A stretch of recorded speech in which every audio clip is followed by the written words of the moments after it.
Bonjour à tous les amoureux de la vie. Bienvenue sur ma chaîne.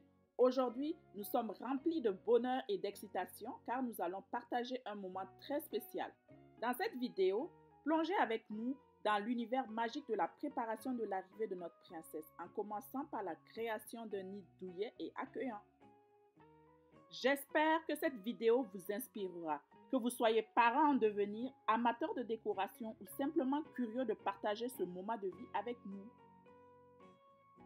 Je vous montre le avant-après de cette métamorphose, car initialement cette chambre était le bureau de mon mari.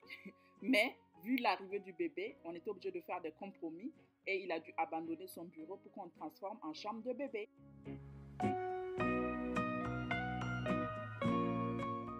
On a commencé par tout vider et nettoyer, donc le processus créatif peut commencer.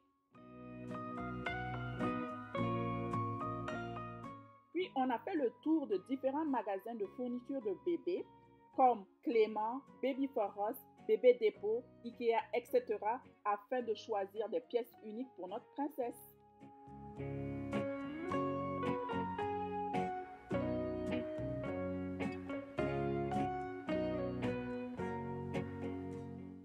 Une fois les fournitures livrées à la maison, on passe à la partie la moins intéressante pour moi qui est l'assemblage. Vu qu'il est très manuel, c'est mon mari qui se colle à la tâche, car c'est un travail d'équipe. Moi, je m'occupe du côté créatif avec les idées et la vision, et lui joue à l'homme à tout faire.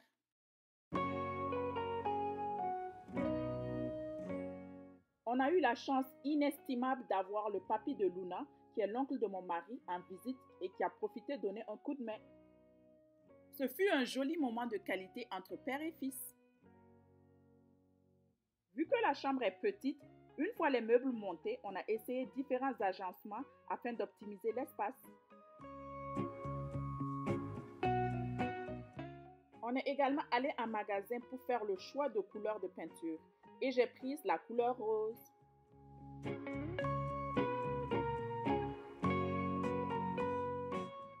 Comme d'habitude, c'est Fabrice qui effectue tous les travaux physiques.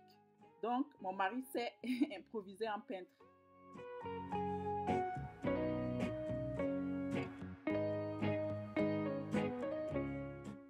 Une fois la peinture sèche, on peaufine les détails.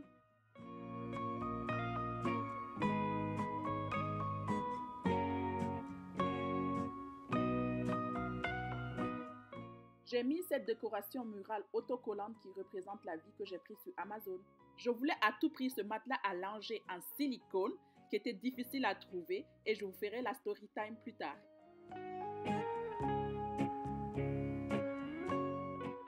Pour finir, j'ai mis des autocollants murales en forme de nuages, d'étoiles et surtout de lune pour faire référence à son prénom Luna. Je voulais personnaliser et rendre unique sa chambre en mettant en évidence ses prénoms. On a pris cette commode à Ikea. Par contre, j'ai changé les poignées que j'ai commandées sur Amazon pour apporter une petite touche de doré. Mon gros coup de cœur, c'est cette poubelle anti-odeur que nos amis nous ont offert à la baby shower, qui était blanche au départ et que j'ai fait changer en magasin en rose pour respecter le thème de couleur. Des petites touches personnelles qui font de la chambre de notre bébé un lieu unique et rempli d'amour.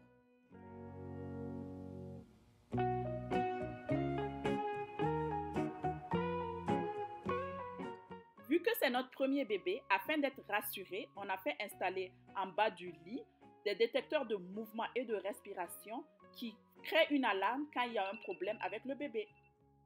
On a également mis une caméra pour pouvoir l'entendre et la voir à tout moment, car la laisser dormir toute seule dans sa chambre était une étape très difficile, surtout pour moi.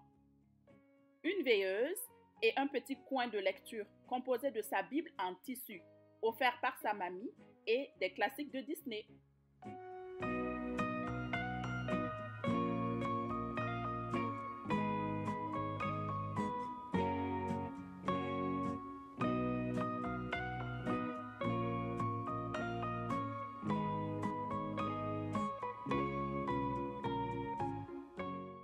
Un petit coin douillet qui rappelle la vie où j'ai accroché ses photos de naissance.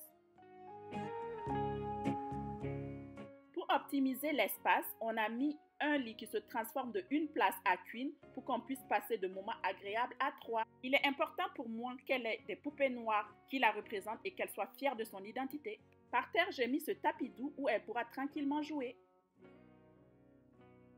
Un petit coin de lecture avec ce fauteuil berçant et inclinable à 360.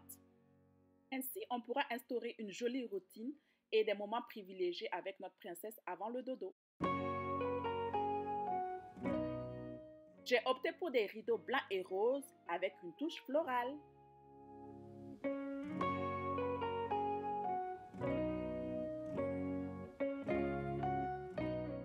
J'espère que ce contenu vous a plu. Prenez soin de vous et à la prochaine vidéo.